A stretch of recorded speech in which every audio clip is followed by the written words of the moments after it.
Hi, I'm Elysia and I'm so excited today because we're going to talk about real estate, the real estate market, interest rates, and all things that are fun and exciting. I'm so excited to have Christopher Helenthal of the Helenthal Group of KW Atlantic Partners with me today.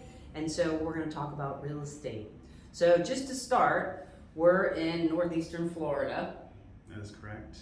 Love the sunshine. And we're going to talk about the real estate market. So currently in Florida, Chris, tell me what it's like for buyers and then for sellers as well.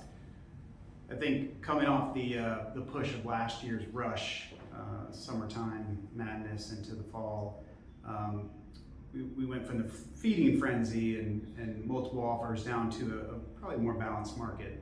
Last year we saw inventory at 1 month, which is insanely geared toward the seller's market. We have really started pushing toward a more balanced market of inventory, 4.2 to 4.5 months of inventory. However, closings are down this month, so there's an improve in days on market. We went from 16 or 19 days to close a house to now we're up to 53 days is the average day on a listing to close in the total 6-county Northeast Florida average. Our closings are down compared to December. We saw interest rates kind of hit, just barely touched fives, and then have bounced back up, which has kind of put some of the buyers back on the sideline.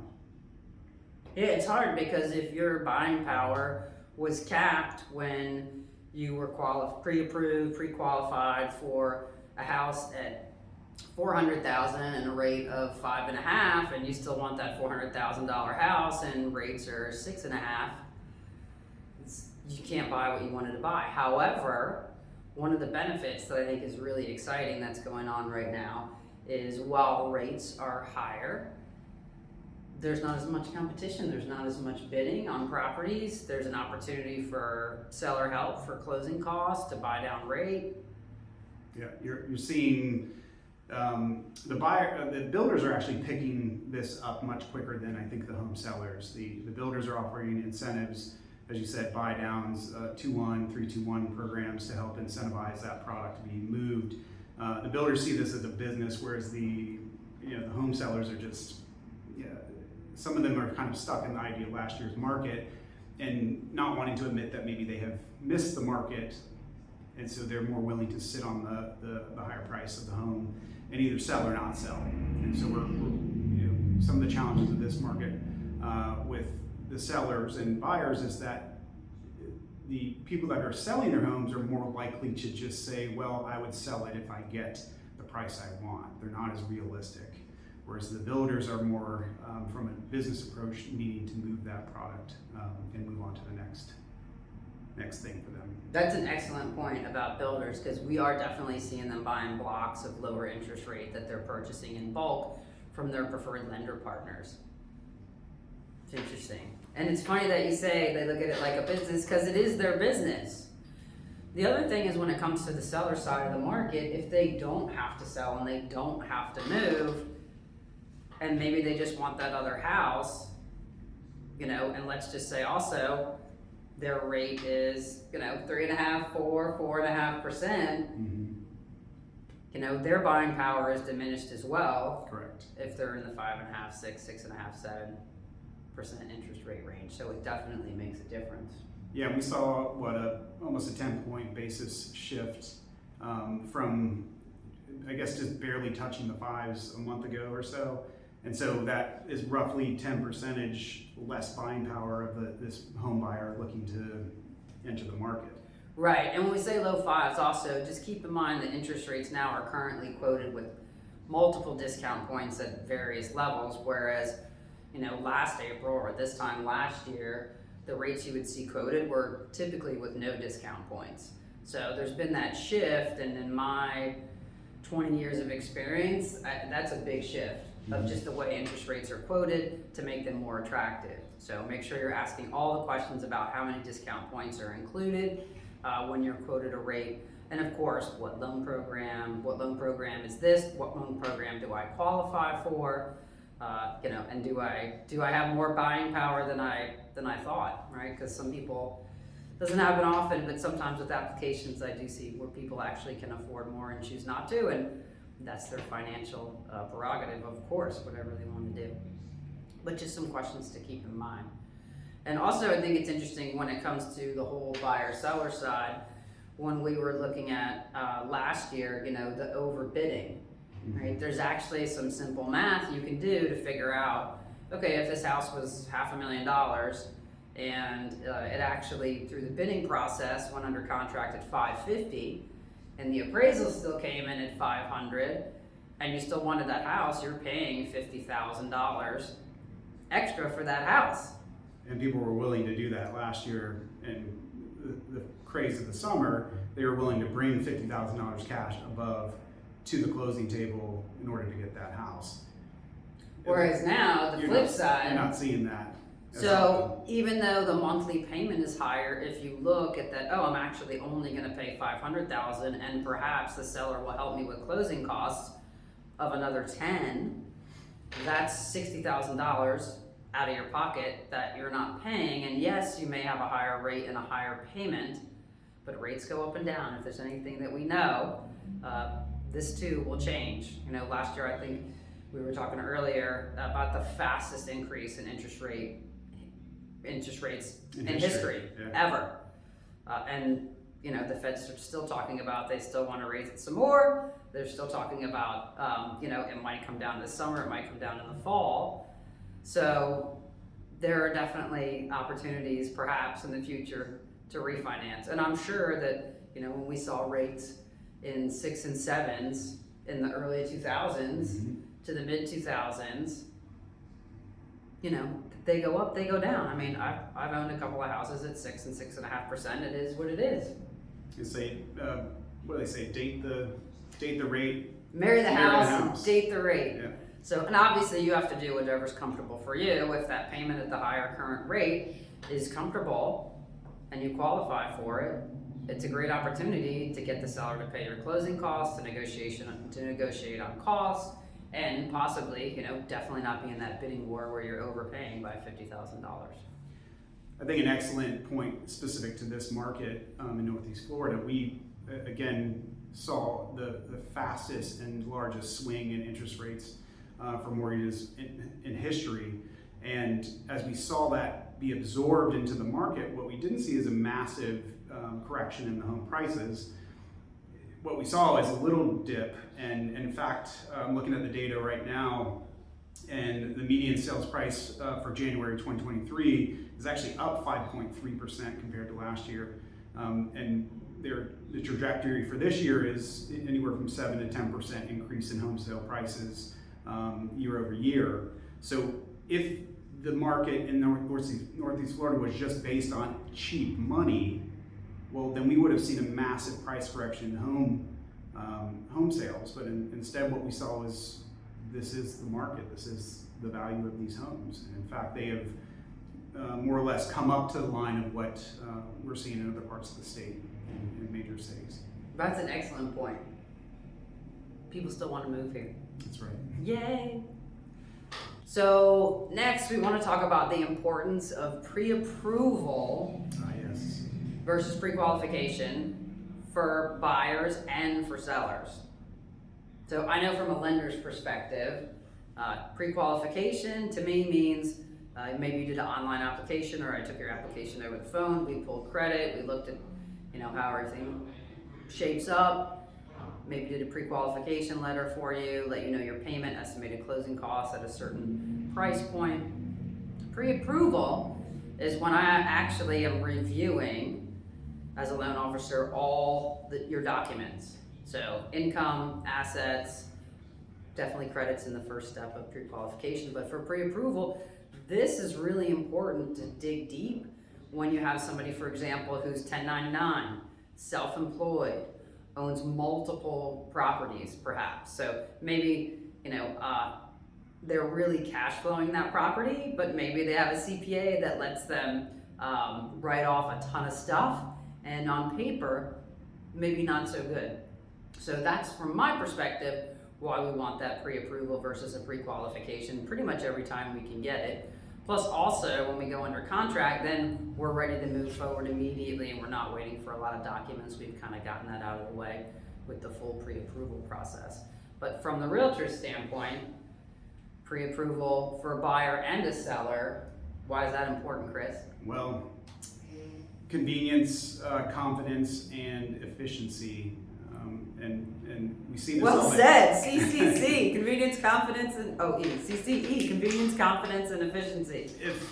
Most of the time we get a call to go see a house on the weekend, and depending who your lender is, if you're using a big bank or you're using a local person, you may not be able to get that pre-qual done to be able to submit an offer. So you want that done ahead of time before you start shopping for a couple of reasons. You want to know what you can afford, what's realistic to, instead of shopping for something that you fall in love with and then you can't afford it. You want to be able to show the person who is selling the home that you are serious, you've been vetted, and you're ready to proceed and move forward. You're not wasting their time.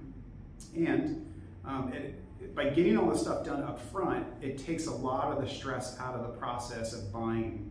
As soon as you hit that buy button and we start the contract process, those timelines start and they tick down very quickly. If the majority of the stuff has been done ahead with a good lender, then what we end up with is a fairly chill process because you're focused on all the other things, inspection, and the things with the financing are already being done because you have a great lender working on that. From the perspective of the seller, again, they want to make sure that you're not wasting their time. If you go under contract with them and then they have a period to get your loan approval, you don't want that to fall apart and now you have to go back out on the market. Now your days on market have creeped up. So they would much rather deal with somebody who is demonstrating that they're qualified but also serious about the buying process, meaning they're ready to pull the trigger. If we get back into a market where the interest rates dip down and people come off the sideline, we have very, very low inventory. And what that means is even if they hit the fives again or the low sixes, we may start to see multiple offer situations. And if you don't have a pre-qual, then you may just be thrown to the side and the other offers are considered. And one of the reasons as a lender also, I like the pre-approval versus a pre-qualification, in addition to all the reasons we've already discussed, is a lot of, especially first-time home buyers, or maybe somebody who hasn't purchased a home in a few years, may not realize you're responsible for paying for that home inspection, you're responsible for ordering that appraisal, paying for that appraisal, whether your loan closes or not. And oftentimes these days, that's anywhere from the combo of those two, depending on the technicality of the house, the features of the house for home inspection, pest inspection, 4-point inspection, and the appraisal, you're looking at anywhere from $750 to $1,300. Mm-hmm. So very important to take into consideration, because I feel like when I do a pre-approval, that client, they're closing. That's right. So, and we never want them to waste any money, because that's real money, $1,000. Oh yeah. One car payment, 2 car payments. And if you're just window shopping and you're making an offer and don't really understand whether or not you can afford that, then you may be risking that money, obviously. Absolutely. Not to mention, if you don't perform on the contract, then your binder's in jeopardy. Correct. And that can be anywhere from, what is it now, 3% is about? 1 to 3% depending on the deal. So $500,000 sales price, $15,000 would be 3%. That's your money at risk. Nobody wants to leave that on the table. No, let's not leave 15 grand on the table. And if the seller is irritated because you wasted, their time, well, are they going to be likely to want to give back your binder? No. That might be up to someone else to decide. Especially in a changing market. Yeah. Like we are now. So what do you think the hottest tips are for buyers and sellers right now in 2023? I think getting a pre-approval goes a long way because you know exactly where you stand. Number one, it makes you confident as a buyer. we can filter out houses and not even tempt you with those. I think getting your debt and your credit score where it needs to be and doing your due diligence and homework to make sure you're the strongest buyer possible is probably one of the most important things. And then understanding that we're dealing with a very special market where there are very few homes on the market, especially in Northeast Florida.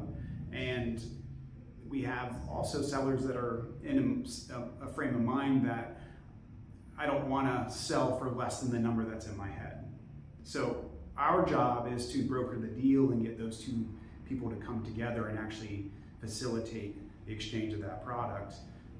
Unfortunately, we sometimes are, put in a hard position where buyers have bitten off more than they can chew, or sellers are not wanting to let go or come down. Advice, or I think negotiating points, I think the new construction has a lot of reality in the product that they're offering. So they're willing to buy down points. They're willing to add things in like lights or blinds often as a negotiating tool. And really though, any seller can do that if they choose to do so. Correct. So just keep that in mind, sellers and buyers. I think the negotiation we are encouraging at this time is either if we come in with a strong offer closer to list, is a seller willing to actually chip in on a buy down of the rate of a 2-1 or a 3-2-1 even, so that there's some easing of the pain that we're feeling for some of these interest rates. So if the rates are in the 6s and we can get 3% discount on that first year, well, now we're in the 3s potentially for the first year, and then in the 4s for the second year. So those are some suggestions for negotiating that are different than maybe last year, where there was very few negotiations. Very few. So having said that, I feel like it's definitely a time more important than it has been in the past couple of years to vet your lender, vet your realtor on either side of the transaction, and make sure they are experienced and have knowledge and are being successful in this market already. Absolutely. Your timeline is important. That's right. Very It important. can cost you money if your binder is at risk, or as Elysia said, you've already put the money in for an inspection, and all of a sudden now you're dealing with a lender, and one of our frustrations of dealing with some of the big bank lenders is they just don't seem to care about your timelines. I care about time. Versus a local lender. I like the local lenders because local lenders see us, the realtor, as a customer, and the customer as a customer, which is, they have two people to be accountable. Of course. I think also it's just the hallmark of a true professional, in my opinion. But you want a win-win for everybody involved.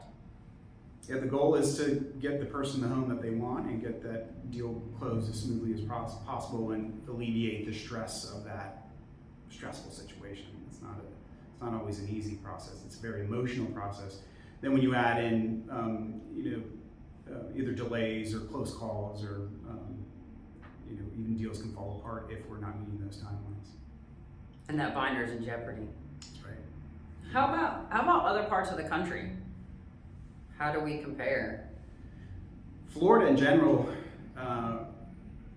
especially Northeast Florida, our job rate has increased. Actually, I think Jacksonville was the top increase in number of jobs. I think it went up almost 7% compared to 3s and 4s and 5% in other parts of just the state. Jacksonville's huge for big corporations moving their headquarters here. We have a great, strong chamber of commerce. Yep. The sunshine, the beach, the riverfront living of Jacksonville, I think, is fantastic. In general, Florida is an amazing place to live for no state income tax, which is great. We have a homestead exemption through a Save Our Homes program that allows you to kind of lock in the taxable value of your home. It can only go up a certain percentage every year if that is your primary home that you live in. So lots of great reasons to come to Florida other than just the surf and the sand. But we like that too. We do like that too. Financially, there's some great reasons to be here. Florida's actually a great state for veterans. There's additional homestead exemptions for veterans, and in some cases, veterans don't have to pay any property taxes if they qualify. So just a few other reasons. Chris, Yes. what are the best practices for loan officers as lenders to impress their realtor partners right now? For lenders to impress your realtor partners, well, I think somebody that you can count on to actually do the job, communicate, and update. It's doing your job well, as you said, professionally, taking those timelines to heart, communicating. Sometimes we get text or emails or whatever. Hey, this has been met. Boy, it's nice to know that versus having to make an extra call to track somebody down.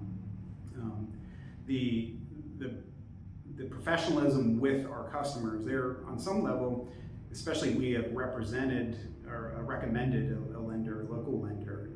We want them to follow through and handle our customers as if they are their customers, because they're an extension of us.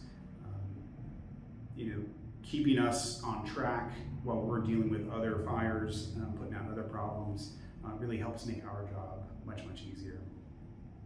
So I'd say, for me, the biggest thing is communication. Communication. Okay, awesome. What should I have asked you that I didn't about any topic in real estate lending? Oh, I got one. 2 questions. Okay. So, as a realtor, how should you pick a lender that you want to work with and recommend to your clients? I like a local lender because they know the local market very well. I need somebody who, if in a pinch, is available to get a pre-approval or pre-qual done so that we can actually be a strong offer. I think having a local lender allows you to do face-to-face and have a relationship and build rapport in a way that it opens up so many doors than just whatever random big bank experience can bring to an already chaotic situation. It is like herding cats sometimes. You guys have a very tough job. I wouldn't want your job.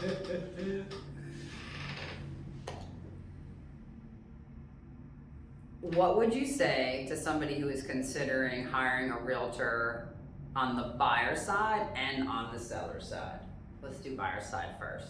I can just go online, right? I can get that, I can just go online on Zillow and I can make an offer, or I could use one of those, cheap services where, that realtor just gets paid, a flat fee. Right. And I'm not going to coach you, but I'm thinking of a very specific situation with no names and a roof.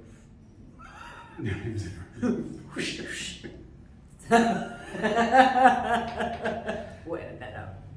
Or maybe not. It's fun. I think, there's this profession, I think, is really having to show its value, especially in the buyer side, that we're not just a glorified door opener. There is a lot of nuance to understanding the market, timing, especially when dealing with fairly fast changes in interest rates and low inventory. What is it going to take to get, as a buyer, to get your offer accepted? We have to negotiate for the contract, right? We have to broker the contract to get the buyer and seller to come to terms. And if you just are hiring somebody randomly off an internet posting or website, then you may have somebody who's doing their job or not. If you just need somebody to open the door and fill out a contract, well, there's a lot more to this.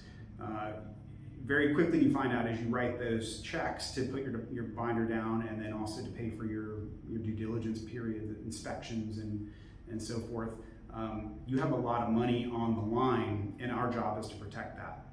So to vet your realtor, speak to your lender. Your lender often will have a person that they would use or recommend, and family members or friends that would be able to at least give you someone to talk to and ask them what how they would approach the situation. And it's not just about opening a door, right? There's far more skill involved with negotiating and keeping you on track so that you and your binder is protected. And I think when you ask for a referral to a realtor or a lender, I always would want to know why, right? Why do you suggest that person? Like, are they your neighbor? Okay, that's cool. And, how many deals have they closed? What is their experience? Are they a thorough person? Whether it's a realtor or a lender. And I'll just say, there was an incident where I had a client that was going to go look at a home, and the realtor did an amazing job and found out ahead of time all kinds of things about the permits and the age of the roof before they even went to the property. And it's that kind of due diligence that sets that realtor apart from somebody who is just opening the doors and writing a contract. And those are huge differences, and they're very important. And you may not realize when you start the process how important they are, but once you're under contract and have it negotiated for the cost of a new roof, or whatever the case may be, that example, that's a lot of money. Yeah, especially in the changing, in home insurance markets where, did you get your home insurance quotes done early during your due diligence period? Because if you didn't realize that your homeowner's insurance was 4 times what you expected, but you're past your due diligence period, well, you can get it, but it may be $4,000. Well, did you plan that into your monthly bill? I think the changing and ever evolving roof situation in Florida, where we have some limitations from the insurance companies on writing new policies on older roofs. A roof has to have 5 years or more life in order to get a new policy for most insurance companies. So again, understanding some of those things and be able to navigate some of the permits and when they were pulled to get a better understanding of the age of those major systems, again, can be helped and navigated more thoroughly with a skilled person. I think also the quality of the referral network and the experience of the lender as well as the realtor. I got a call today about an insurance company that's going out of business. So anybody who had a policy with that particular company is being rewritten right now. And whether you had a great agent or not, if they're not giving you that call, for example, that's a big deal. And then also an agent that knows about the different coverages, about the quality of the insurance companies, not just going for the lowest rate, which everybody wants, and that's important in lending as well as homeowners insurance. You want a company that's going to be in business if you have to make a claim. It's fairly important. Yeah, it's a very volatile time right now. So, okay. I think a good realtor has a good network of one part of a bigger team, and then I think the longer you can vet those people, you have great lenders that you can recommend. You have great insurance brokers. You have a list of preferred vendors for handymen and roofers and home inspection. Home inspection is huge to have good quality and people that have a good track record and are thorough, and that team is what makes up the entire process, and having a great realtor actually allows you to tap into those resources. Great, thanks Chris. Sure, thank you. My pleasure. So on the seller side, why can't I just put that listing online? There are plenty of places that I could put it online for sale by owner. Why do I need a realtor to sell my property? Lots of reasons. Main reason is most homeowners don't understand the process. They're not marketing this home in the same way that a realtor would. There's a benefit to a homeowner not being present during showings of the house, and if you were just doing a for sale by owner, for instance, then you're required to be there to let those people in, and you know, sometimes you don't know what you shouldn't say, and a lot of times, or what you're gonna get, because if they're not pre-approved, they're not pre-qualified, you don't know anything about who's coming into your house. That alone would make me a little. You don't know what you don't know, and statistically, homeowners that sell their house with the realtor typically close higher than if they did for sale by owner. And most people think, well, I'll just go and go for sale by owner in hopes that I'll save that commission. But typically what happens is somebody comes in and sees that you don't have a realtor, so they're negotiating your price down to save that percentage anyway. So you kind of lost that, what you thought you were going to save. You could have just used that money and paid for somebody to handle all the headache, help keep you on track, make sure your money is protected, and that you're having the best experience in selling that home. And also your market expertise as a realtor in terms of, are you even priced correctly? Correct. Be able to do a comparative market analysis and understand the value of that home at that moment and what's realistic. The reason why homes don't sell is 90% of the time is price. You priced incorrectly. Price it correctly, you can get a lot of interest. If you price it too high, you're going to get very little interest and a much longer time on the market. We don't want your home to go stale, so pricing it in a way that draws in as many buyers as possible will get you the highest price and the least time on the market to sell it. Right out of the gate. Right out of the gate. Awesome. Well, thank you so much for your time, Chris. I really appreciate it. Yeah, thank you so much, Elysia. Absolutely, my pleasure. So we'll have links below, how you can reach Chris, how you can reach myself. If there's anything we can do to help you, we would love to. Thanks for watching, and as always, cheers to your success. Thanks so much.